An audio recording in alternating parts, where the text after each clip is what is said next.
Hai, selamat datang. Pernah tak anda terfikir macam mana kita nak ubah satu lawatan biasa tu jadi satu kenangan yang pelancong akan ingat sampai bila-bila?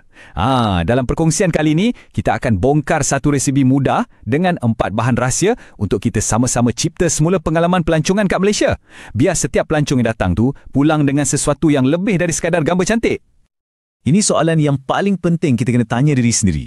Kan? Adakah kita cuma tawarkan tempat-tempat yang cantik untuk Instagram, untuk foto op semata-mata, ataupun kita bagi mereka satu kenangan, satu kemahiran atau satu cerita yang betul-betul melekat kat hati diorang? Inilah persoalan utama kita hari ini. Dan ya, inilah misi kita. Petikan dari sumber kami ni dah merumuskan segalanya. Matlamat kita semua adalah untuk keluar daripada kepompong yang biasa-biasa dan bosan tu dan cipta sesuatu yang fresh, yang dynamic dan yang orang takkan lupakan. Okey, jom kita mulakan dengan bahagian 1, melangkaui pelancongan postcard. Kita kena sedar, zaman pelancong datang semata-mata nak bergambar depan menara berkembar Petronas tu dah lama berlalu. Pelancong sekarang ni, dia tak nak jadi pemerhati pasif je. Dia nak terlibat, dia nak rasa, dia nak jadi sebahagian dari cerita tempat yang dia lawat tu. Dia cari benda yang asli, yang autentik dan yang paling penting, hubungan sesama manusia. Jadi, macam mana kita nak penuhi kehendak baru ni? Dalam bahagian 2 ni, kita akan tengok resepi 4 ramuan. Sumber kami dedahkan satu rangka kerja yang sangat-sangat simple, tapi kesannya, cukup power untuk cipta pengalaman yang hebat. Dan inilah berita baiknya. Nak buat inovasi ni tak semestinya perlukan bajet berjuta-juta ringgit. Tak. Ia cuma perlukan satu filter, satu cara baru untuk kita tengok aset-aset yang dah sedia ada di sekeliling kita.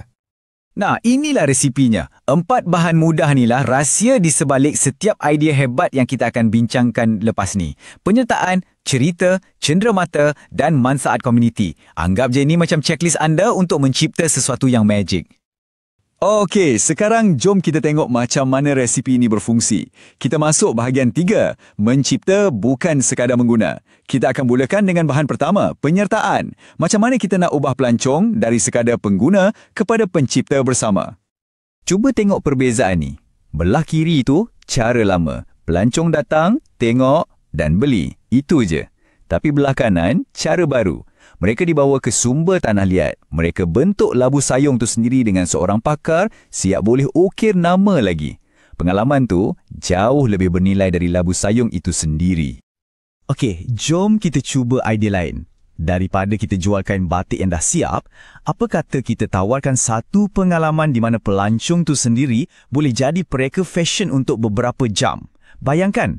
Nampak tak? Mereka bukan je belajar satu kemahiran baru, tapi mereka cipta cenderamata yang paling unik, sehelai batik yang ada cerita peribadi di sebaliknya. Dan pada masa yang sama, kita menyokong artis tempatan secara langsung. Ini gabungan sempurna 4 bahan tadi, penyertaan, cerita, cenderamata dan manfaat komuniti. Okey, satu lagi contoh yang best. Selalunya, wayang kulit ni kita tengok je kan, penonton duduk diam-diam. Tapi, macam mana kalau kita pecahkan dinding tu? Inilah kuasa penyertaan bila kita gunakannya. Ia ubah satu seni persembahan budaya jadi satu ciptaan peribadi. Pelancong bukan lagi sekadar penonton, mereka jadi tok dalang dalam cerita ciptaan mereka sendiri. Baik, sekarang kita beralih ke bahan kedua yang sangat-sangat penting. Cerita. Pengalaman yang paling hebat selalunya ada naratif yang kuat yang boleh sentuh emosi pelancong.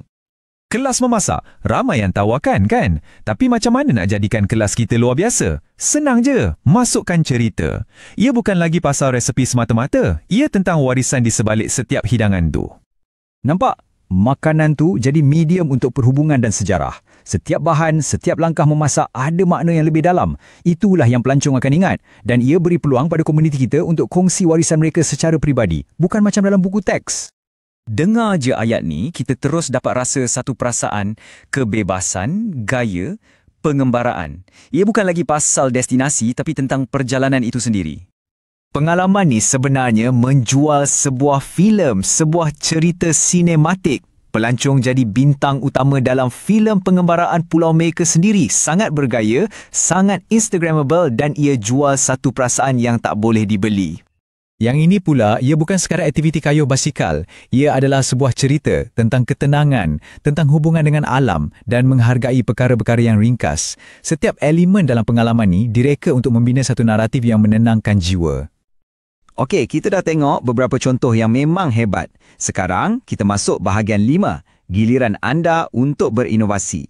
Macam mana anda boleh gunakan resepi ni untuk produk atau perkhidmatan anda sendiri. Ingat, resepi 4 bahan ni adalah alat praktikal anda. Ambil apa saja aset pelancongan yang sedia ada, pantai ke, bangunan bersejarah ke, makanan tempatan ke, dan cuba tapis guna 4 soalan ni. Lepas ni, untuk setiap idea baru, tanya 4 soalan ni. Kalau anda boleh jawab ya pada sekurang-kurangnya 3 daripadanya, percayalah, anda berada di landasan yang betul untuk mencipta satu pengalaman yang sangat bernilai tinggi. Dan inilah ayat yang kita nak setiap pelancong rasa dan sebut bila mereka pulang.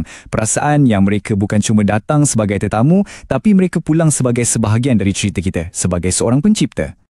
Jadi, saya tinggalkan anda dengan soalan ini. Dengan kekayaan budaya, alam semula jadi dan warisan yang kita ada, potensi untuk kita bercerita ni tak ada hadnya. Dah tiba masanya untuk kita semua mula menceritakan kisah-kisah baru Malaysia ni kepada dunia.